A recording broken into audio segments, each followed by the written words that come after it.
Hey, John.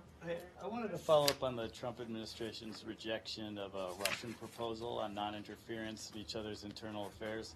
Are there any things that Russia can do so that the United States might reconsider a non-interference agreement, given concerns about potential meddling in light of the 2018 midterms being on the horizon? Yeah, it's funny that some are indicating that we rejected a deal with Russia and that that's a bad thing that we rejected the deal. Let me remind you that Russia is not an honest broker when it comes to deals. I can point to a few things from INF treaties, which they are not in compliance with, but yet they are supposed to be. Okay, that's one example of an area that they can't, they're not holding up their end of the bargain.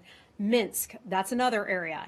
Anti-doping, that is another area. So Russia has a history of this. So I think I would be very skeptical when Russia comes to you, when Russia comes to the United States saying, okay, here's our agreement. I'm not certain it's worth the paper that it's actually printed on. So I'd be very suspicious of any kind of deal, any kind of story that says, oh, Russia, they wanted you to agree to this, but bad America wouldn't agree to it. You know, they have a record of the non-compliance with the INF I just mentioned on arms control, other key agreements, a failure to honor commitments on Minsk, denials of its ongoing support of violence in eastern Ukraine. We haven't talked about this in an awful long time, the cover-up of the shoot-down of MH17, which happened over eastern Ukraine back in, what was that, 2015 or so? The denials of interference in our elections. So I find their claims to just be laughable. Yeah, okay? and I take your point on those.